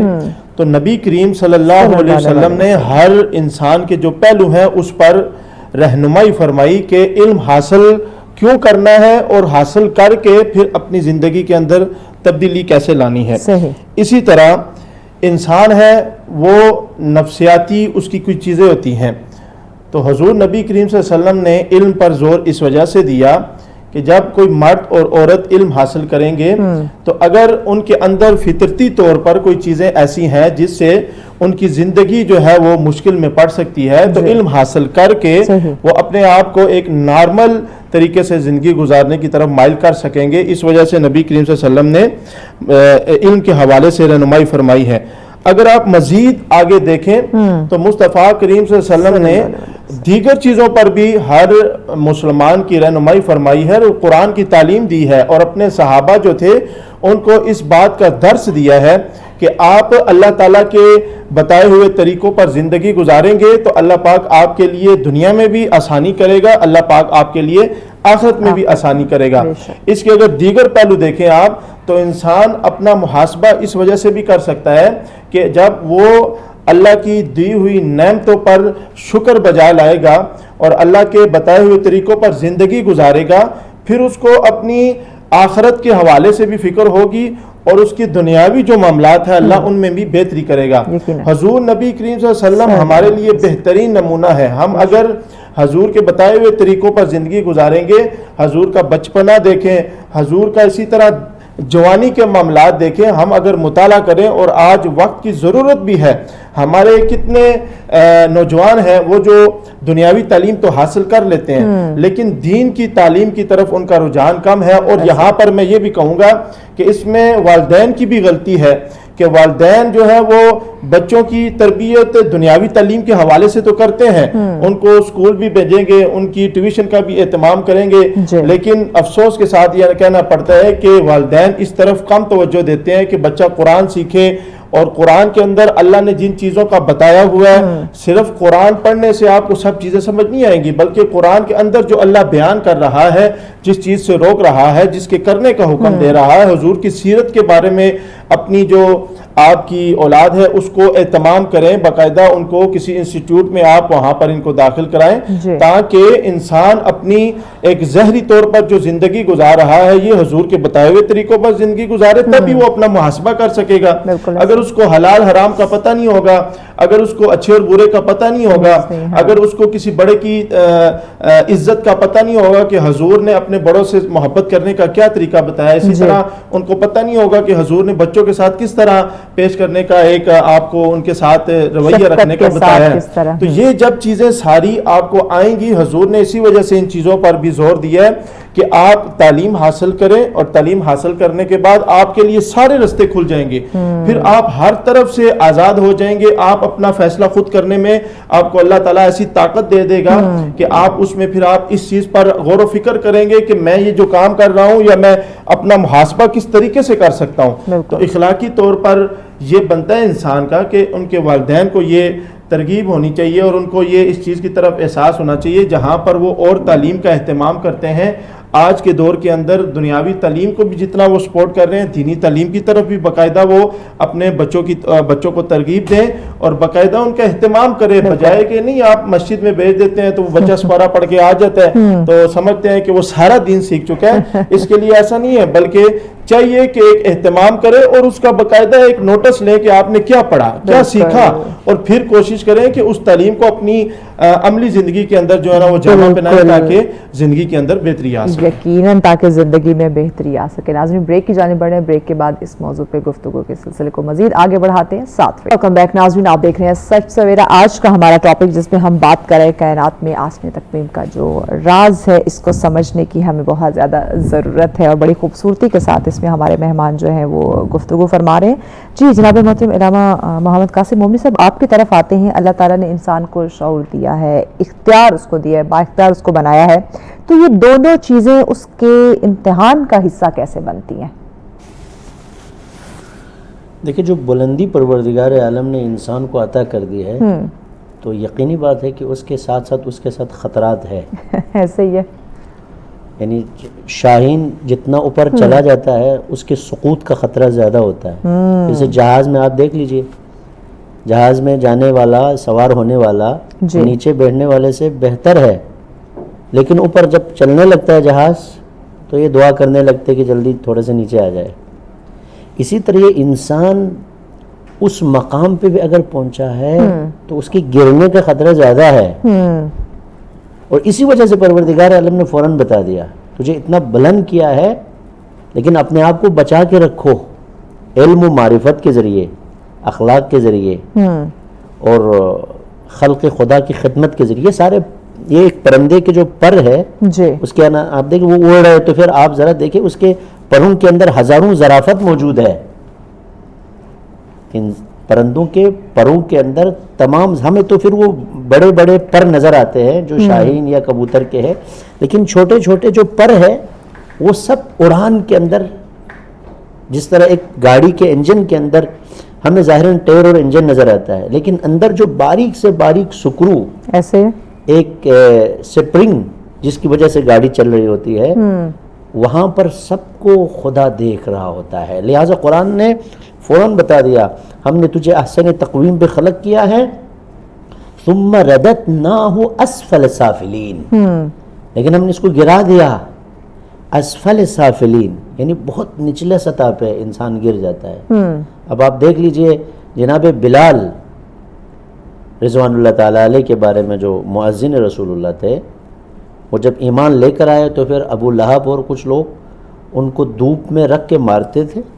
میں کو اسفل سافلین، انسان جب گر جاتا ہے احسن تقویم سے، ان کو مارتے تھے، پھر ان کے سینے پہ پتھر رکھتے تھے اور کہتے ہیں ابو لہب ایک مرتبہ ان کو کوڑے مار کے دھوپ میں رکھ کے سائڈ پہ وہ بہت ناراض نظر آ رہا تھا.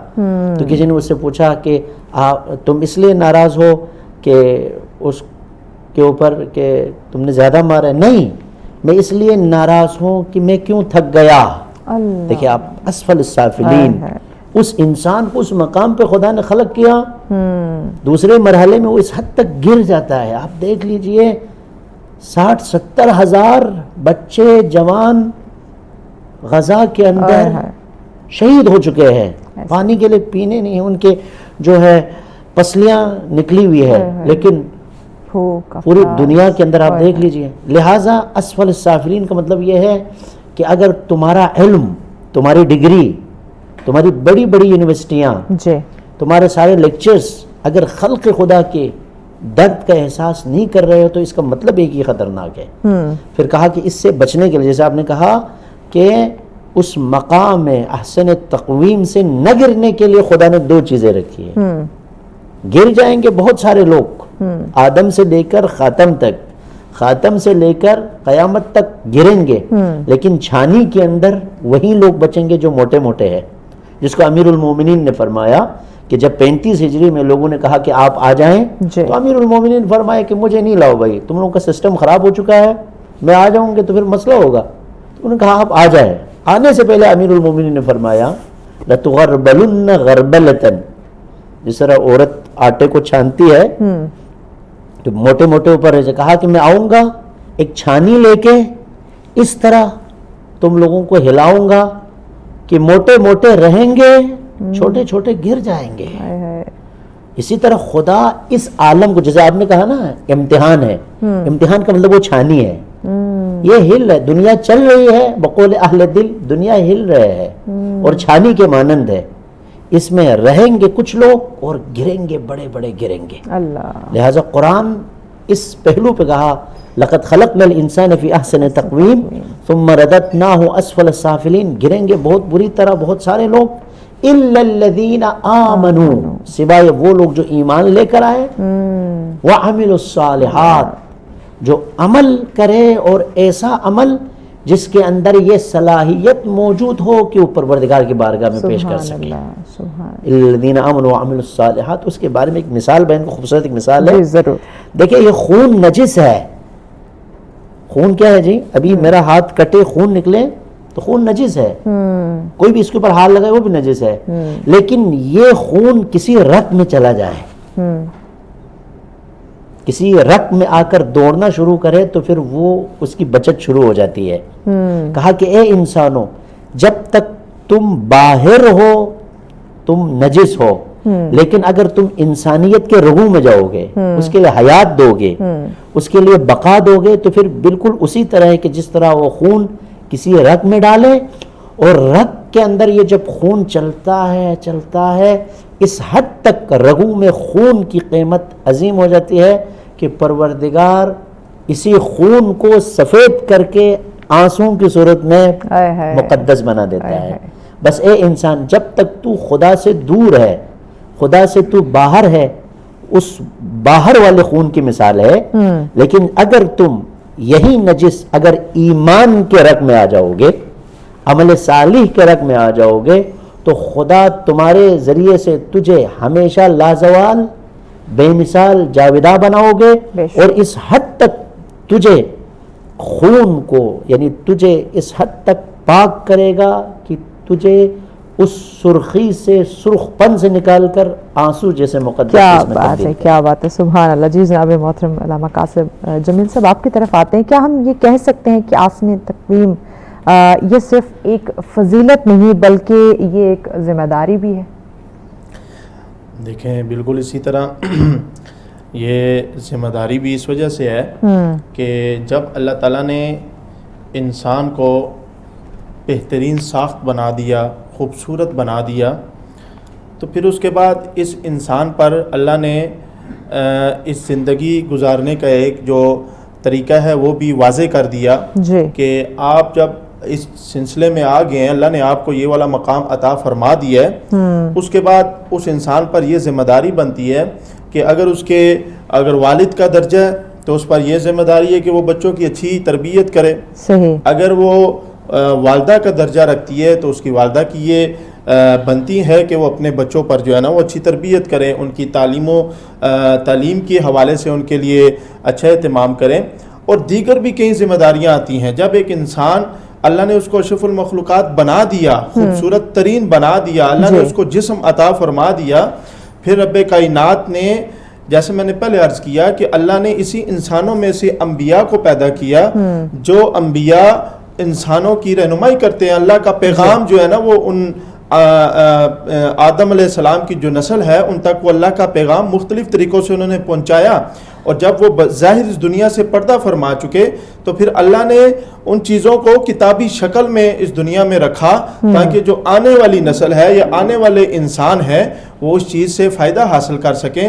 اور اللہ نے اس کائنات کے اندر جب یہ معاملات کیے تو اللہ نے ہر پہلو سے انسان کی رہنمائی کے لیے چیزوں کی ذمہ داری لگا دی. اگر دیکھیں بچہ پیدا ہوتا ہے تو والدین کی ذمہ داری ہے, اگر وہ بڑا ہو جاتا ہے اسکول میں جاتا ہے تو استاد کی ذمہ داری ہے, جب اللہ اسے عقل دے دیتا ہے, اس کو پہچان دے دیتا ہے, جب وہ اپنے آپ کو سنبھال لیتا ہے تو پھر اللہ نے اس کے اوپر خود ذمہ داری ڈال دی ہے کہ وہ شخص اس اپنی جو زندگی ہے اس زندگی کے اندر اچھائی اور برائی کا فرق کر سکے.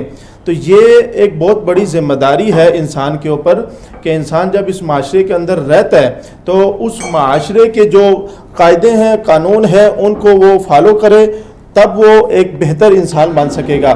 جس طرح کوئی بھی شخص ہے وہ اگر وہاں پر اپنی زندگی گزار رہا ہے, اپنے معاملات کر رہا ہے, تو اس کو یہ اللہ نے لازمی قرار دیا ہے کہ تم اپنے اس معاشرے کے اندر غریبوں کا بھی خیال رکھو, اس معاشرے کے اندر جو ضعیف لوگ ہیں ان کا بھی تم نے خیال رکھنا ہے, اگر کوئی بوڑھا ہے اس کی تم نے خدمت کرنی ہے, اس کا بھی خیال رکھنا ہے, اگر کوئی لاچار بیمار ہو جاتا ہے, اس کے پاس اگر پیسے نہیں ہیں دوائی کے, تم نے اس کا بھی خیال رکھنا ہے. تو انسان کے جو ذمہ داری کے حوالے سے آپ نے سوال کیے کہ انسان پیدا ہونے سے لے کر مرنے دم تک اس پر اللہ تعالیٰ نے ایسے چیزیں واضح کر دی ہیں کہ وہ اپنی زندگی میں جب تک ان کو کرے گا نہیں تو ایک اسلامی لحاظ سے بھی وہ اس کی پکڑ میں آئے گا, اور ایک معاشرے کے لحاظ سے بھی اس میں اللہ تعالیٰ اس کو ایسا انتظام کرے گا کہ اس کو اس بارے میں پوچھا جائے گا. ایک شخص ہے, اگر وہ صاحب استطاعت ہے اور اگر اس کے دائیں بائیں جو پڑوسی ہیں یا اس کے رشتہ دار ہیں یا اس کے جاننے والے جو لوگ ہیں, اگر وہ کسی مشکل میں ہے تو اس انسان پر ذمہ داری ہے کہ ان کی مشکل میں آسانی پیدا کرے. اگر اسی طرح ایک شخص قوم کا سربراہ ہے, اللہ نے اس کو مقام عطا فرمایا ہے, یہ ملک کا سربراہ ہے, اس پر صرف یہ ذمہ داری نہیں ہے کہ وہ اپنی ذمہ داریاں پوری کرے, بلکہ اس پر یہ بھی ذمہ داری بنتی ہے کہ وہ اپنی جو نیچے لوگ ہیں یا اس کے ماننے والے جو لوگ ہیں ان کے لیے آسانیاں پیدا کرے. اگر وہ آسانیاں پیدا کرے گا, اللہ دنیا میں بھی اس کے لیے اجر اس کا رکھا ہے اور آخرت میں بھی اس کو ملے گا. اگر وہ ان کی آسانیاں نہیں کرے گا یا ان کے لیے مشکلات پیدا کرے گا تو اللہ تعالیٰ اس کو دنیا میں بھی شاید سزا دے اور آخرت میں تو اس کو جہنم کی صورت میں ضرور سزا دے. اللہ اکبر, اللہ اکبر. جی جناب محترم علامہ محمد قاسم مومنی صاحب, آپ کی طرف آتے ہیں. آسن تقویم کے تصور کو اگر تعلیم و تربیت کے نظام میں ایک تو بتائیں کہ کیسے اس کو شامل کر سکتے ہیں تاکہ انسان اپنی جو فطری خوبیاں ہیں ان کو پہچان سکے. شاید اس حدیث کو میں نے کئی مرتبہ بیان کیا ہو, شاید اس سچ ٹیلی ویژن کے اوپر بیان کر دیا ہو, لیکن احادیث اور قرآن کی آیتوں کی مثال گلاب کے مانند ہے جس کو بار بار سونگا جائے. کوئی نہیں کہتا نا کہ گلاب ہے تو آپ نے ایک مرتبہ سونگ لیا دوبارہ کیوں, کہا کہ جس طرح احادیث جو ہے قرآن کی آیات جو پڑھ پڑھ کے ہم تھکتے نہیں ہیں, لذت ہے, اسی طرح ان کی مثال ہے. اس کے لیے جو بنیادی جو میں سمجھتا ہوں تربیتی اعتبار سے ہم سب کو خاص طور پر جو علماء ہے, جو مربیان ہے, یا خاص طور پر جو ہمارے ٹیچر حضرات ہیں جن کو پروردگار عالم نے توفیق دی ہے, جو بڑے بڑے یونیورسٹیوں کے اندر خاص طور پر یونیورسٹیوں سے فارغ ہو کر مختلف سیٹس کے اوپر جاتے ہیں کام کرنے کے لیے, خدمت کرنے کے اعتبار سے, ان کے لیے جو بنیادی عمل ہے وہ کیا ہے؟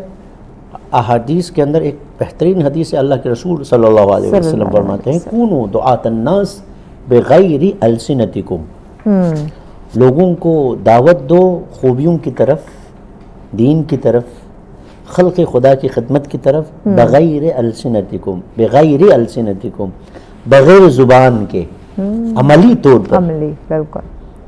بچے سے یہ نہ کہے کہ آپ سلام کرے, خود والدہ سلام کرے, جیسے حدیثی قصہ کے اندر ہے. ہمارے ہاں اگر اللہ نہ کرے میاں اپنے بیوی کو سلام کر تو پریشان ہو, آج خیر ہے تنخواہ جلدی تو مل گئی آپ کو, آپ سلام کر رہے. یا اگر بیوی اگر شوہر کو سلام کرے تو وہ شوہر بھی پریشان ہو جاتا ہے, آپ نے واقعا مجھے سلام کیا ہے. یا اگر والدین, یہاں تک کہ آپ دیکھیں جب جناب زہرا سلام اللہ علیہا کہ بارگاہ میں امام حسن مجتبی السلام علیک یا امہ, امام حسین تشریف لے گئے تو پھر میں السلام علیک یا امہ, جواب بھی اتنے پیارے انداز میں دیے تھا کہ ان کو خلقت کے اندر خدا نے اوج تقویم جو عطا کیا ہے اس کی طرف اشارہ ہے. ہم سلام بھی غلط کرتے ہیں, السلام علیکم, السلام علیکم, السلام علیکم. خواتین تو آپ کو پتہ ہے السلام علیکم. بالکل. آج صاحب معذرت کے ساتھ بریک کی جانب بڑھنا ہے, بریک کے بعد ناظرین مزید اس ٹاپک پر ڈسکشن کرتے ہیں, ساتھ رہیے گا. ویلکم بیک ناظرین, آپ دیکھ رہے ہیں سچ سویرا. آج کا ہمارا ٹاپک جس پہ انڈیویجول ڈسکشن کا سلسلہ جاری رہا, کائنات میں آسن تقویم کا راز. مہمان ہمارے ساتھ موجود ہے جی جناب محترم علامہ محمد قاسم مومنی صاحب. آپ سے ہم ڈسکشن کر رہے تھے کہ کس طرح سے آسن تقویم کے تصور کو تعلیم و تربیت کے نظام میں شامل کیا جا سکتا ہے. اس اثر کے اندر جو نابغہ ہے امام خمینی رضوان اللہ تعالیٰ علیہ, جن کی تصویروں کے لیے کوئی حد اور مرز اور بارڈر نہیں ہے, دنیا کے ہر جگہ پہ ان کو ایک بعنوان عظیم لیڈر, بعنوان عظیم ہستی کے طور پر مانتے ہیں. ان کی زندگی کے اندر آپ دیکھ لیجئے سب سے بڑی وجہ یہ تھی کہ انہوں نے عملی طور پر, اخلاقی طور پر ایک دن, یعنی یوں بیان فرماتے ہیں, آپ ان کی سیرت اٹھا کر دیکھ لیجئے, وہ گڑی تھے, گڑی کے مانند تھے. جب لوگ بازاروں سے نجف میں جب آپ گزرتے تھے شارع رسول سے تو لوگ گھڑی نہیں دیکھتے تھے، کیا 11:15 بجے امام خمینی نے میری دکان سے گزرنا ہے. اس حد تک نظم و انضباط کے، کیا بات. اور اس حد تک عظیم انسان تھے کہ جس کی وجہ سے آپ دیکھ لیجئے اتنا عظیم انقلاب آیا، اور آج بھی لوگوں کے دلوں کے اوپر امام خمینی کا ایک نام ہے، وقار ہے. تو کس وجہ سے ہے؟ وہ احسن تقویم کے اس تفسیر کے اوپر عملی طور پر انہوں نے اہل البیت علیہ الصلوۃ والسلام کو کیا کیا جی، فالو کیا. زبردست. اور اس میں یہ فرماتے ہیں کہ ایک دن وقت پہ کھانا کھاتے تھے، سوتے تھے، پڑھتے تھے، جو بھی ہو، لیکن ایک دن وہ لیٹ کھانا کھا رہے تھے تو کہا رک جاؤ کہا. تو ان کے بیٹے احمد خمینی نے عرض کی کہ بابا جان آپ کیوں ہمیشہ؟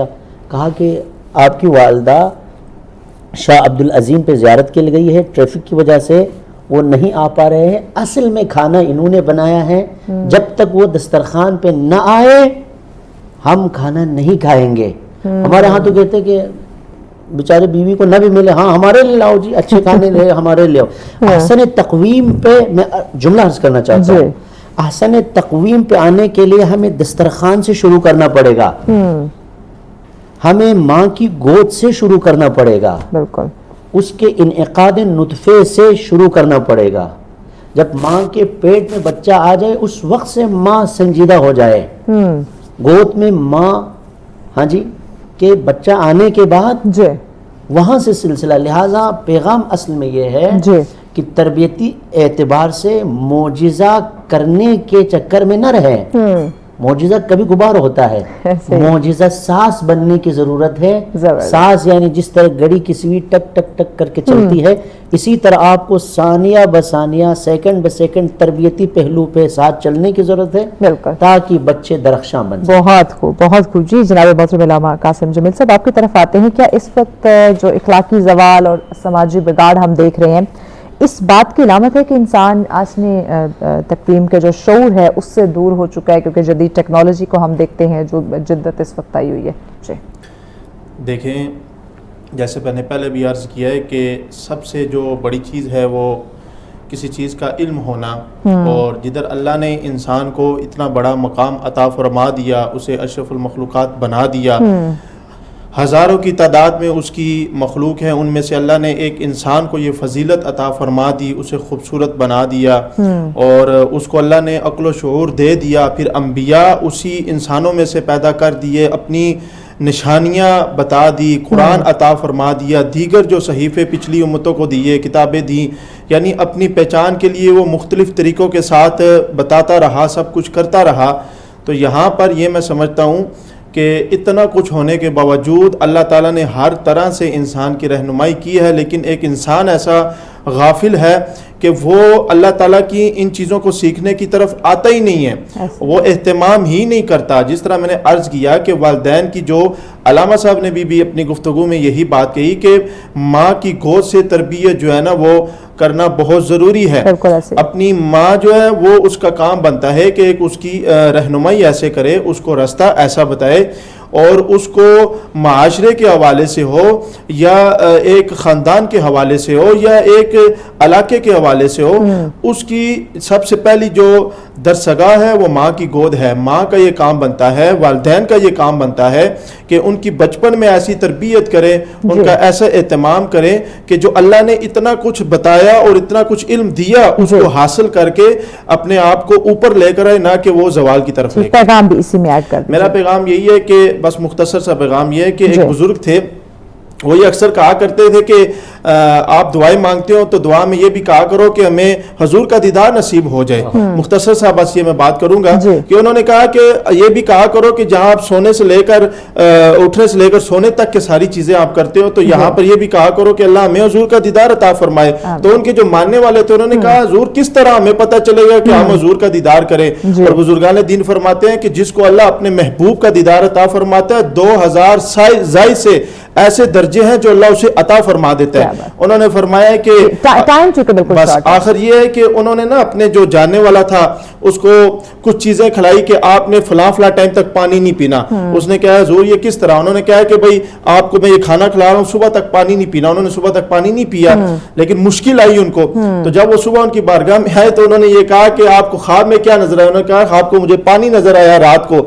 تو انہوں نے فرمایا جس کی تمنا تو نے کر کے سویا تجھے خواب میں ہی وہ پانی نظر آیا، اگر سونے سے پہلے تو یہ تمنا کر کے اللہ مجھے حضور کا دیدار عطا فرمائے، تو اللہ کے نبی کیا فرما بات ہے دیں۔ جی آغا صاحب آپ کے پاس 30 سیکنڈ ہے پیغام۔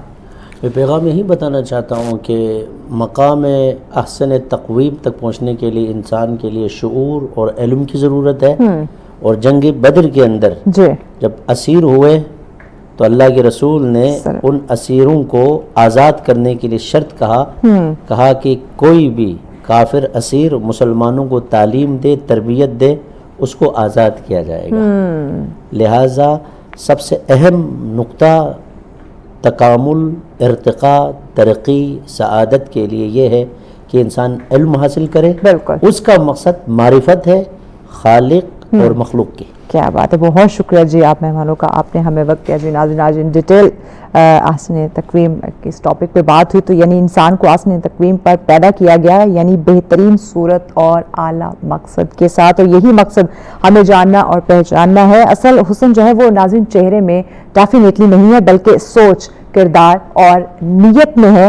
اگر ہم اپنے اندر بھلائی، محبت اور انصاف کو پہچان لیں تو یہی ہماری اصل خوبصورتی ہے، اور ناظرین یہی احسن تقویم کا راز ہے۔ اور ہم دعا کرتے ہیں کہ آج جتنی بھی یہ خوبصورت ڈسکشن ہوئی اللہ پاک سے اس پر ہمیں عمل کرنے کی توفیق عطا فرمائے، آمین الہی آمین۔ اجازت دیجیے، لیکن جانے سے پہلے اختتامی کلام ہم ضرور سنیں گے جی۔ محمد شہباز حیدر بسم اللہ کیجیے۔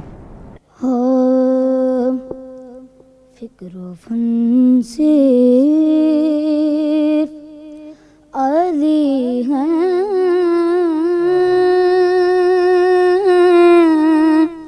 یا علی کے بیٹے، فکر و فن صرف علی ہیں، یا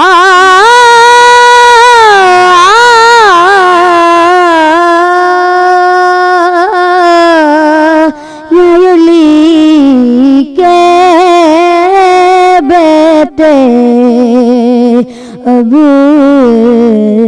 لگن صرف علی ہیں، یا علی کے بیٹے، بت بنانے میں تو شامل